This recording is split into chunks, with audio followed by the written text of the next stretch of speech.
सबसे पहले लेकिन बात यहाँ पर कच्चे तेल के साथ कर लेते हैं। एंड मिस्टर सुराना, जिस तरह के हाई वॉलेटाइल मूव्स हमने यहाँ पर आते हुए देखे हैं, नित नए रिकॉर्ड्स बनते हुए नजर आए हैं, फिर चाहे वो वॉल्यूम्स को लेकर है फ्यूचर्स में या फिर जिस तरह का आईईए रिलीज हमने यहाँ पर आता हुआ देखा है, कैसे आप इसे देखते हैं? क्योंकि इवन एज जो भी स्टेटमेंट्स हैं, ट्वीट्स हैं, एक्शन है, उसका कोई बहुत ज्यादा असर हमने यहाँ पर प्राइसेस पे आता हुआ नहीं देखा। नमस्कार मनीषा जी एंड आपके सभी दर्शकों को भी। देखिए, ये वॉर टाइम पे इस तरीके की चीजें होगी जिसमें हर समय कुछ नई खबर के हिसाब से चीजें और स्पेकुलेशन बढ़ती रहेगी, घटती रहेगी, और वही ऑयल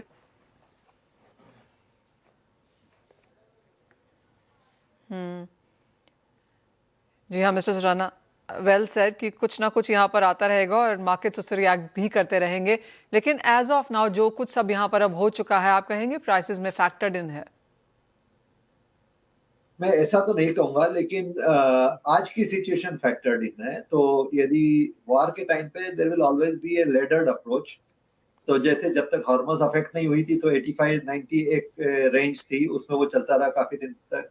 जैसे ही हॉर्मस अफेक्ट हुई और कुछ ऑयल इंफ्रास्ट्रक्चर अफेक्ट हुई थी, इट क्रॉस 100। तो यदि अभी जब तक ऐसी होप है कि हॉर्मस जल्दी ही कुछ क्लैरिटी आएगी उसमें, और या अल्टरनेटिव मीन्स आ जाएंगे, वो अल्टरनेटिव मीन्स में या तो रेड सी से एडिशनल सप्लाईज है या आईए की रिलीज है। और आईए की जैसे आज 400-400 मिलियन बैरल्स का आईए, मतलब करीब 20 दिन का सप्लाई हो गया वर्ल्ड का, जो हॉर्मस से अफेक्ट हो रहा था। तो यदि एक्सपेक्टेशन ये है कि with in A weeks time को सॉल्यूशन निकलता है, तो ये एक रेंज है। लेकिन फिर यदि इसमें वॉर में कुछ ज्यादा एस्केलेशन होता है तो फिर again it will go. Mister Surana, काफी सारे ग्लोबल बैंक्स एंड ब्रोकरेजेस की तरफ से यहाँ पर स्टेटमेंट्स आए हैं। To begin with, bank of America का कहना है कि सेकंड क्वार्टर में 80 की एवरेज रह सकती है, लेकिन अगर इसी तरह से वॉर सिनेरियो चलता रहा तो प्राइसेस 130 तक भी जा सकते हैं।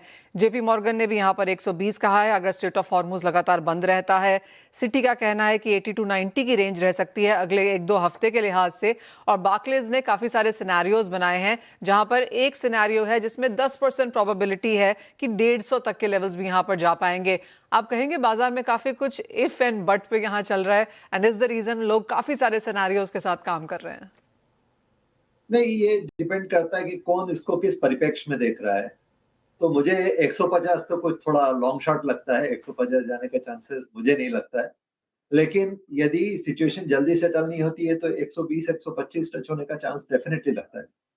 लेकिन सिचुएशन ये है कि ये ऑयल का ही सवाल नहीं है। अब जो 12-13 दिन चलने के बाद बाकी चीजों पे भी इसका इफेक्ट आने लगा है। जैसे यदि आप उल्टी तरीके से देखें कि ऑयल उधर से आना है, लेकिन मिडिल ईस्ट में जो है डेली इसेंशियल सप्लाईज भी तो बाहर से आ रही है, वो उन पे भी इफेक्ट पड़ेगा। तो मुझे लगता है कि ये 150 जाने का चांस तो नहीं है, लेकिन यदि जल्दी कुछ इस पे निर्णय नहीं आता है या जुदा एस्केलेशन की इवन न्यूज आती है तो उस पे थोड़ा ऊपर जा सकता है। सेकंड क्वार्टर में देखें तो जैसे जितना जल्दी ऊपर जाएगा, यदि वॉर जैसी सेटल होगा, ये काफी जल्दी नीचे भी आएगा। तो मेरे ख्याल से एवरेज 80 या 80 से कम पॉसिबल है कि। स्ट्रेट ऑफ हॉर्मुज की अगर यहाँ पर बात करें तो आज सुबह ही हम रिपोर्ट्स में देख रहे थे कि 2 इंडियन शिप्स वहां से क्रॉस हुई हैं। जिस तरह की रिपोर्ट्स हैं, 28 फरवरी से 10 मार्च तक 6 ईरानियन शिप्स भी वहां से क्रॉस हुई हैं स्ट्रेट ऑफ हॉर्मुज से। तो ऐसा नहीं है कि बिल्कुल बंद हो गया है। And then of course Saudi Arabia या फिर यूएई की बात की जाए तो वो रेड सी से भी यहाँ पर कुछ शिप्स लेके जा रहे हैं। तो टोटल ठप है, ऐसा शायद बाजार को नहीं लगता। आप इसे कैसे रीड आउट करेंगे? नहीं, देखिए, डे टू डे सिचुएशन पे उसके डे टू डे सॉल्यूशन निकलेंगे, क्योंकि वॉर सिचुएशन में आप ये नहीं कह सकते। ये सिनेरियो एनालिसिस है और सिनेरियो जैसा बनेगा उसके ऊपर उसके सॉल्यूशन भी निकलेंगे। तो जैसे न्यूज आ रही है कि कुछ शायद हार्मोस से कुछ टैंक निकल गए, या कल यदि कुछ फिर अफेक्ट हो जाता तो फिर इसमें एक नेगेटिव न्यूज आ सकती है। तो डे टू डे सिचुएशन पे इसमें ये चलेगा, और डे टू डे बेसिस पे इसके सॉल्यूशन भी निकलेंगे जब तक कि कोई विजिबिलिटी इस पे आती है regarding the end of the war. Hmm एक फाइनल सवाल मिस्टर सुराना, और ये इंडिया की एनर्जी सिक्योरिटी के लिहाज से है। गैस एलपीजी को लेके क्या चल रहा है हम सब जानते ही हैं। Crude oil as of now थोड़ी सी स्थिरता यहाँ पर है, लेकिन चीज़ वही है कि अगर ये लंबा खींचेगा तो फिर सिर्फ इंडिया नहीं, बाकी एशियन इकोनॉमीज सभी के ऊपर इसका इम्पैक्ट आएगा। जहां पर हम फिलहाल खड़े हैं इंडिया के कॉन्टेक्स्ट में इसे कैसे देखेंगे? देखिए, सरकार ने कल ऑलरेडी इसके ऊपर स्टेटमेंट भी दिया है कि एलपीजी की सप्लाईज के लिए वो ऑलरेडी जो भी प्रोएक्टिव मेजर लेना है, जैसे गैप बिटवीन टू सिलेंडर को कम करना है या रीपर्पस करना है या इसेंशियल यूज के लिए पहले देना है, जैसे हाउस होल्ड वगैरह के लिए। तो लेकिन मुझे लगता है सरकार ने वो सब एक्शंस लिए हैं और अल्टरनेट कार्गोज भी एलपीजी की इसे बाजार में, मतलब विश्व बाजार में कमी नहीं है, अल्टरनेट सोर्सेस हैं, लेकिन हमारे जो टाई अप थे वेस्ट एशिया से, उसमें इमीडिएटली कटौती आने के कारण कुछ तकलीफ जरूर हुई होगी।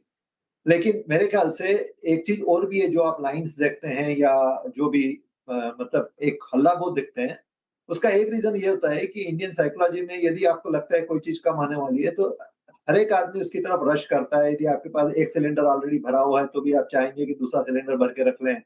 इवन रेस्टोरेंट्स वाले भी एडिशनल सप्लाईज या इवन जो डोमेस्टिक सिलेंडर जो कायदे से उनको यूज नहीं करना चाहिए, वो होल्ड करने की कोशिश करेंगे। कुछ मिसक्रिएंट्स है, वो ब्लैक मार्केटिंग के हिसाब से होल्ड करने की कोशिश करेंगे। तो ऐसा नहीं है कि एक दिन में कुछ सिलेंडर सब खत्म हो गए, जैसे आपको कल के कल लाइन दिखने लगी। तो ये एक इमीडिएटली साइकोलॉजिकल इम्पैक्ट है, उसके लिए होता है। और ये पहले भी देखा गया, जब कोविड आया था तब भी ऐसा ही हुआ था। तो 2-4 दिन ये एकदम से रश रहेगा और उसके बाद जब सिचुएशन नॉर्मलाइज होने लगेगी, लोगों को लगने लगा कि हाँ, सिलेंडर मिल रहे हैं, और जब उनके पास अपने-अपने 2-2 सिलेंडर भर जाएँगे, तो फिर सिचुएशन थोड़ी नॉर्मलाइज़ होगी। और जी। इस दौरान सरकार ऑलरेडी कोशिश कर रही है कि दूसरी जगह से भी आए। और चूँकि 10% 15% जो बाकी जगह यूज़ होता है, हमारा करीब 12-13% इंडस्ट्रीज़ में यूज़ होता है, उसको इधर डोमेस्टिक की तरफ ट्रांसफर किया गया है। इवन रिफाइनरी में भी कैपेसिटी पे चल रही हैं। प्रोपेन, ब्यूटेन जो पेट्रोकेमिकल में जाता है, उसको इसकी तरफ डायरेक्ट किया गया है। तो मेरे ख्याल से सरकार इसको टाइड कर सकती है, और इसी सिचुएशन पास्ट में सरकार ने हैंडल की है, ओएमसीज ने भी हैंडल की है। और ensuring cooking gas supply always remains the top priority for the OMCs and the country। तो मुझे नहीं लगता है कि ये ऐसी सिचुएशन आने वाली है कि जब घर में खाना बनाने के लिए आपके पास गैस नहीं हो। इसलिए लोगों को भी इसमें सरकार का थोड़ा सहयोग करना चाहिए और पैनिक बाइंग नहीं करना चाहिए। उसमें अदरवाइज जबरदस्ती सिस्टम पे एक प्रेशर आता है। Mrs Rana, thank you word of caution के लिए। और ऑफ कोर्स किस तरह से बाजार आगे जाकर रह सकते हैं, और जैसे आपने कहा $80 एज ऑफ नाउ एक सपोर्ट के तौर पर देखा जा सकता है अगर सिचुएशन कुछ नॉर्मलाइज होती है तो।